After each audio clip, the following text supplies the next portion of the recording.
Cerita diawali dengan seorang murid kayanan sombong merasa menjadi bos karena kekayaannya bernama Huisik. Ia selalu menyewa seorang reman untuk menghajar murid lain yang tidak mau tunduk kepadanya, seperti murid bernama Sung In yang menjadi korban dari kesombongannya itu.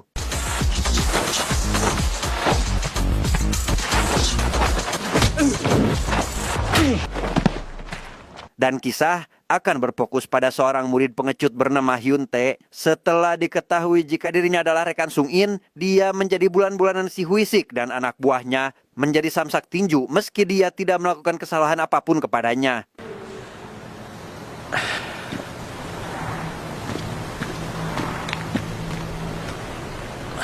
Setelah dihajar, barulah Sung In datang menemui sahabatnya. Bukannya tidak ingin menolong tepat waktu, tapi karena mereka berdua beda sekolah, Sung In menjadi kesulitan melindungi sahabatnya dan hanya bisa memendam kekesalannya kepada si Hyusik. 나 이제 싸움 안 하려고. Ketika sedang berjalan pulang itulah, Sung In tak sengaja melihat Huisik berjalan di depan mereka dengan seorang wanita. Ia langsung menghampirinya dan... 야, 사탕 맛있냐?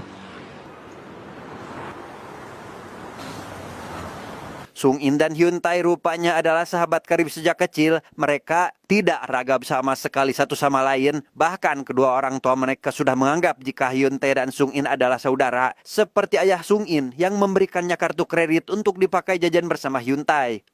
너랑 있을 때 치킨 사 먹으러 갔는데 카드 주고 왔어. 너무 치지 마. 아 진짜로. Meskipun memiliki wajah tampan, Sung In tidak memiliki teman selain Hyun Tae, sehingga dia akan merasa cemburu jika sahabatnya itu berjalan dengan orang lain, seperti waktu itu ketika Hyun Tae akan pergi dengan pacarnya, yang membuat Sung In merasa kesal dan meminta agar dia tidak berjalan dengan pacarnya lagi. 알았어, 내가 전화할게. 끊어. 뭐 은진이야? 씨발 꺼져 그냥 뭐라.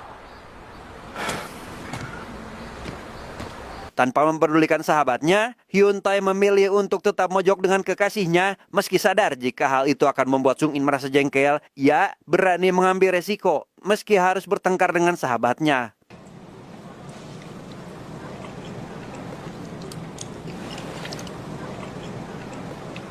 Ketika sedang mojok itulah, Hyun Tae sadar jika apa yang dilakukan kepada sahabatnya adalah kesalahan. Ia langsung mengakhiri acara pacarannya dan mulai menghubungi Sung In untuk menanyakan di mana saat ini dia berada.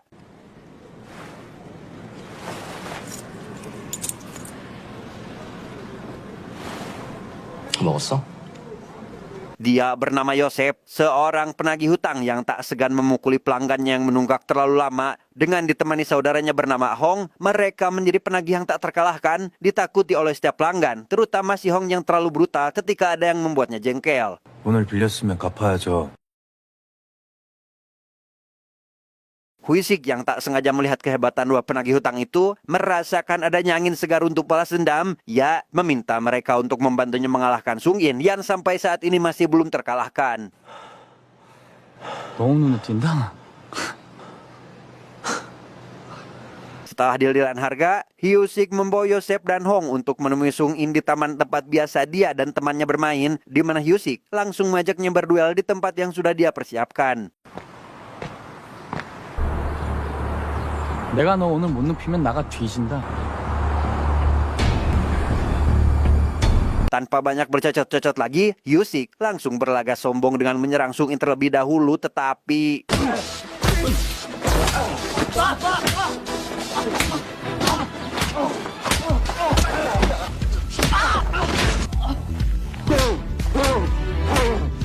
Setelah Hyusik dan dua rekannya tumbang, barulah Yosep turun tangan dan...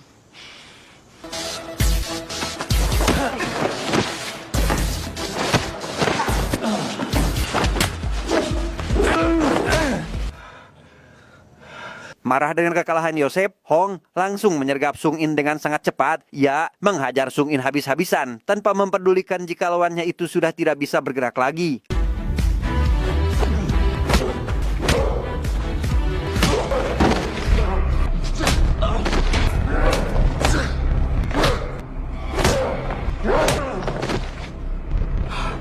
Sementara itu, Hyun Tae yang rupanya baru saja sampai ke taman hanya mendapati tas milik sahabatnya tergeletak sendirian. Ia tidak bisa menghubungi Sung In meski sudah mencobanya beberapa kali tanpa tahu jika saat ini sahabatnya hampir mati di tangan Hong yang terlalu brutal.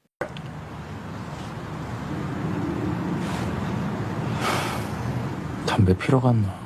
Merasa ada yang aneh, Hyun Tae mencoba untuk mencari di mana sahabatnya itu berada. Yang tak lama, sampailah dia di tempat di mana Sung In saat ini sedang dipukuli, di mana Hyun Tae hanya bisa menangis di pojokan ketika melihat sahabatnya dipukuli habis-habisan tanpa bisa membantunya.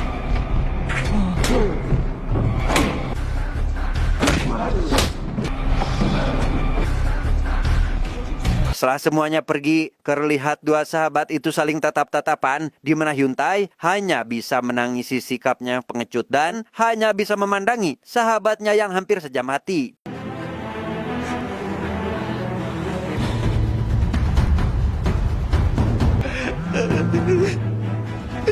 Sejak hari itu semua menjadi terasa asing, Hyun Tae memilih untuk tidak berbicara terlebih dahulu dengan Sung In, bahkan ketika mereka berpapasan sekalipun, di mana Hyun terus mengatakan satu kalimat berulang kali, yaitu ia akan membuktikannya kepada Sung, yang entah apa maksud dari perkataannya itu, namun yang pasti hanya itulah kata yang terakhir Sung In dengar sebelum Hyun Tae menghilang dari kehidupannya.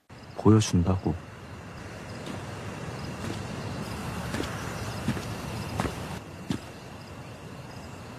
Mereka yang sudah tidak bersama lagi pun membuat orang tua masing-masing bertanya tentang hubungan pertemanan mereka, apakah sedang bertengkar atau tidak, di mana Hyun Tae maupun Sung In tidak bisa menjelaskan tentang situasinya saat ini. 싸웠어. 밥은 먹었어.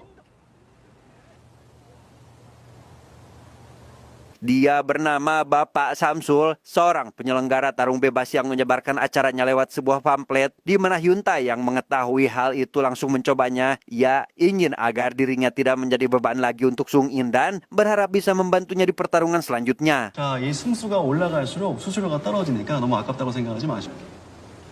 오케이. 자, 이제 한번 모여볼게요. 담배 끄시고. 자, 오늘도 Sesampainya di lokasi pertarungan, Hyun Tae yang usianya paling muda awalnya diremehkan oleh Samsul, apalagi ketika melihat skillnya biasa saja, sehingga Pak Samsul pun sudah tidak memiliki harapan lagi jika Hyun Tae akan selamat dalam pertarungannya.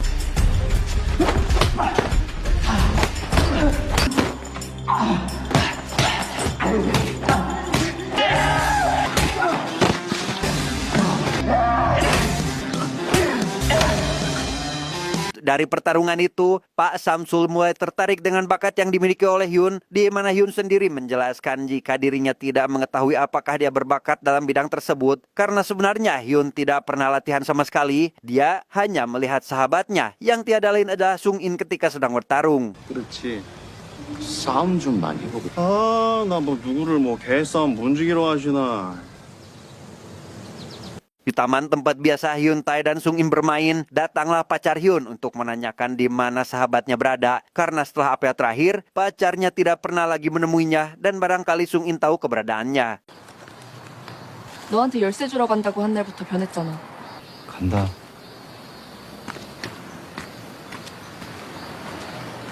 Sung In sendiri sudah beberapa kali mencoba untuk menghubungi Hyun Tae, namun tak pernah sekalipun diangkat, sehingga Sung In beranggapan jika kerenggangan mereka gara-gara Hyun Tae datang dan melihatnya terluka oleh orang sewaan Hyosik, sehingga Sung In langsung mencari Hyosik saat itu juga.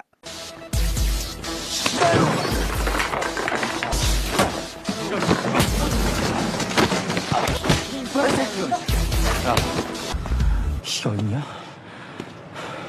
Hwisik sendiri yang saat ini baru pulang dari les dihubungi oleh teman sekelasnya atau lebih ke anak buahnya. Mereka mengatakan jika Sung In menggila dan menghajar mereka habis-habisan, sehingga Hyosik memutuskan untuk membuat perhitungan karena telah berani menyentuh anak buahnya. 뭐예요, 출발 안 하고?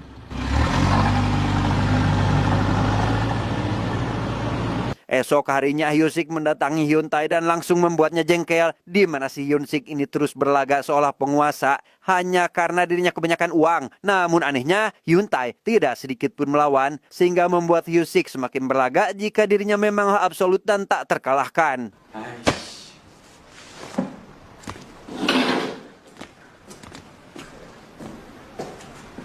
Tanpa mengetahui apa yang dialami sahabatnya, Sung In yang sejatinya tidak memiliki teman selain Hyun pun tiba-tiba saja ditaksir oleh ketua kelasnya sendiri, di mana pengalaman baru itu ia terima sebaik mungkin karena memang saat ini dia sudah tidak memiliki siapa-siapa lagi. 너 밴드 남는 거 있니? Malam harinya Sung In memutuskan untuk bertemu lagi dengan si ketua kelas. Mereka saling bercerita hilir mudik kesana kemari, di mana si ketua sangat senang karena bisa berduaan dengan orang yang dicintainya. Apalagi setelah mengetahui jika Sung In tidak seperti yang dirumorkan orang lain. Ia dikenal jahat, kejam, tidak berperi kemanusiaan, yang sebenarnya begitu baik, lembut, perhatian, terutama tidak memanfaatkan kesempatan meski saat ini mereka sedang berduaan. 그럼 학교에서 이렇게 예쁘고 잘난 체를 유지하는 게 쉬운 줄 아니? 맨정신으로? 씨발 라면 먹을 걸.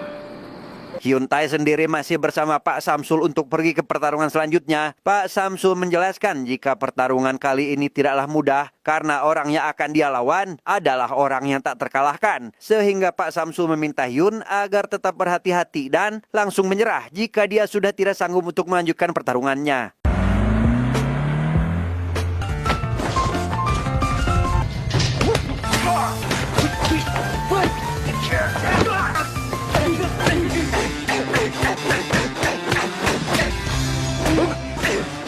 Siapa sangka Hyun berhasil mengalahkan lawannya dengan cukup mudah. Bahkan lawan yang digadang-gadang kuat itu pun langsung tepar hanya dengan beberapa pukulan saja. Pak Samsul tentu merasa bangga dengan anak didiknya itu. Kali ini dia merawat Hyun Tae seperti adiknya sendiri, memastikan keamanannya, bahkan rela berbagi makanan karena terlalu menyayanginya. 야, 이것도 먹어. 형 안 먹어요? 먹어. Dengan uang hasil dari pertarungannya, Pak Samsul bertanya akan digunakan untuk apa uang itu, di mana Hyun menjelaskan jika uang tersebut akan dia gunakan untuk jalan-jalan bersama sahabatnya, di mana percakapan itu langsung dipotong oleh Hyun karena sejatinya uang bukanlah segalanya, melainkan dia hanya ingin menjadi kuat dan berharap bisa bertarung secara berkelompok. 하는 데가 있긴 한데 뭐 이렇게 못 사서 한달이냐? 말하자면 길어요. Mendengar hal itu, Pak Samsul menyarankan Hyun untuk melakukan pertarungan di tempat lain, pertarungan yang dilakukan secara berkelompok sesuai dengan keinginannya. 안 해주시겠죠? 아, 나. 이 새끼가 이게 아주 사람 골수까지 빼먹으려고 그러네? Sementara itu, Yosef dan saudaranya menagih hutang seperti biasa, di mana kali ini si Hong atau saudaranya terlalu keras melakukan pekerjaan. Ia memukuli nasabahnya terlalu keras, membuat si nasabah babak belur sehingga dari kejadian yang tidak manusiawi itu, si nasabah memilih untuk mengajukan hal tersebut ke pengadilan dan meminta uang perdamaian dengan jumlah yang sangat besar.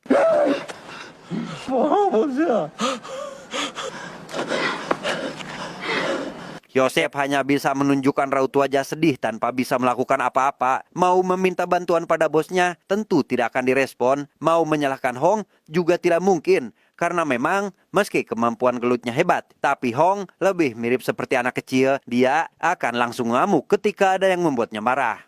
잘 됐네. 가봐.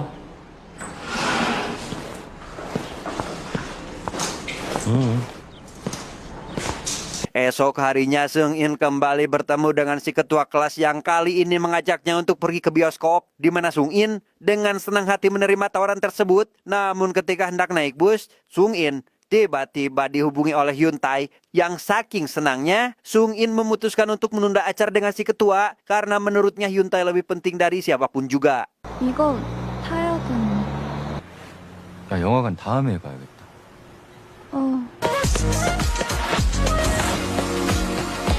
Setelah melewati perjalanan panjang dengan penuh kebahagiaan, Sung In malah dibuat kecewa karena Hyun Tae dengan wajah babak belurnya terus saja berucap jika dia akan membuktikan sesuatu, di mana hal itu membuat Sung In merasa kesal dan kembali beranggapan jika penyebabnya adalah Hyusik, sehingga Sung In langsung pergi untuk mencari keberadaannya.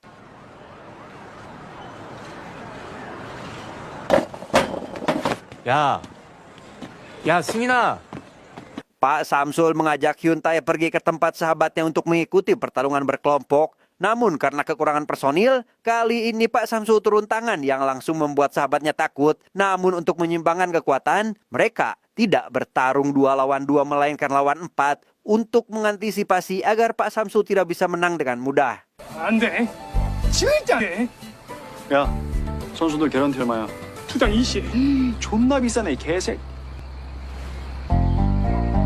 Sejenak kita tinggalkan dulu pertarungan Pak Samsul dan berpindah ke lokasi di mana Hyusik berada saat ini. Waktu itu ketika baru saja pulang dari les, Hyusik didatangi oleh Yosef untuk meminta bantuan meminjamkannya uang. Namun karena sedang tidak butuh sosok petarung, Hyusik hanya meminta maaf dan tidak bisa membantunya. Di mana Yosef langsung pulang begitu saja tanpa sedikit pun memaksa meski bisa melakukannya.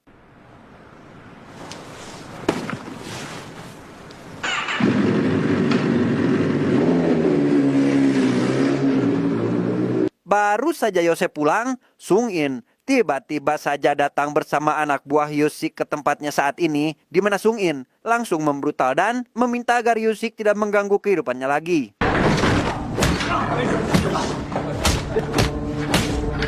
너 죽을 사람 한 번이라도 또 건드렸을 땐 죽여버린다. 씹새끼야. Hyusik langsung menghubungi Yosef dan berjanji akan memberikan uang yang dia butuhkan dengan satu syarat, harus membantunya mengurusi Sung In yang kelakuannya semakin tak terkendali. 그게 어떻게든 줄게요. Esok harinya, Hyusik berniat pergi menemui Hyuntae. Namun setelah mendengar kabar dari bawahannya jika dia sudah tidak bergaul dengan Sung In, Hyusik mulai menargetkan orang lain. Ia menyakiti si ketua kelas dan langsung menghubungi Sung In untuk melaporkan hal itu, di mana Hyusik memintanya untuk bertarung esok hari agar permusuhan mereka bisa segera diselesaikan. 이러진 않지. 내가 씨발 족가지 말고 전에 너 쳐맞은다 알지? 내일 거기로 다시 와. 우리 여기까지 글 썼으면 마침표는 찍어야지. Tak berselang lama, datanglah si ketua ke hadapan Sung In. Dengan wajah babak burnya, si ketua beralasan jika dirinya baru saja terjatuh dari tangga. Ia meminta maaf jika penampilannya mengganggu kencan mereka. 상태가 좀 그렇지. 미안해. Ketika sedang di sekolah, Hyuntae mendengar kabar jika Sung In akan melakukan duel dengan Hyusik. Yang demi mencari tahu kebenarannya, Hyuntae langsung menanyakan hal itu kepada Sung In untuk memperjelas apakah duel itu akan benar-benar dilakukan atau tidak. 전에 내가 말했지. 보여줄게. Malam hari sebelum duel, terlihat Sung In sedang berada di fase gelisah memikirkan apa yang akan terjadi besok kepada dia dan sahabatnya. Yang di tengah kegelisahannya itu, ia menghubungi Hyusik untuk memajukan jadwal pertarungan agar hanya dia saja yang terluka, sedangkan Hyuntae akan aman karena pertarungannya telah selesai.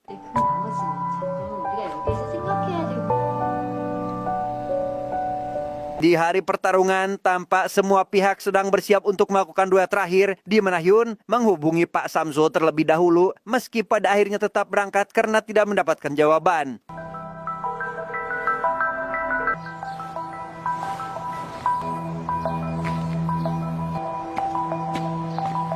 Sesampainya di lokasi pertarungan, Sung In langsung menyerah. Ia meminta agar mereka berhenti mengganggu dia dan sahabatnya.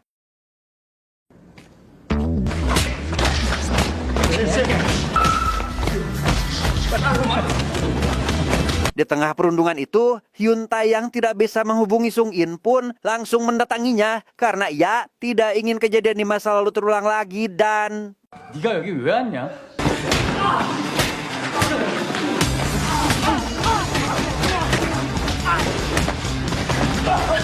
Setelah para kroco berhasil dikalahkan, Hyuntae langsung menghadapi Yosef yang sudah bersiap melawannya.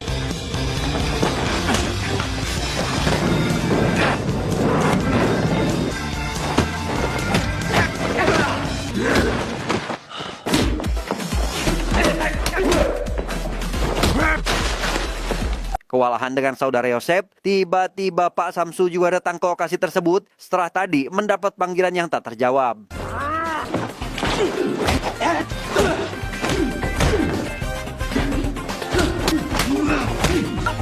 Melihat anak didiknya tidak berdaya, membuat pertarungan Pak Samsul menjadi tidak fokus sehingga...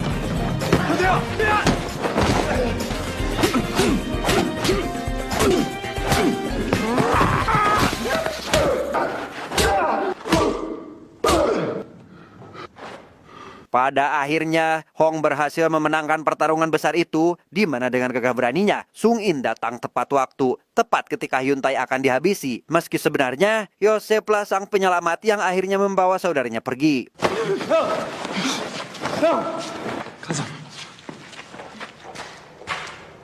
Setelah pertarungan hebat itu, mereka berdua akhirnya bermaaf-maafan atas apa yang terjadi kemarin, di mana kejadian itu membuka mata mereka bahwasannya permintaan maaf tidak semahal dan sesulit yang dibayangkan. Mereka tidak perlu melakukan sesuatu sampai berdarah-darah hanya untuk permintaan maaf. Namun meski begitu, mereka berdua tidak menyesali sedikit pun apa yang sudah terjadi, karena sejatinya mereka menjadi orang kuat demi mengucapkan sebuah permintaan maaf.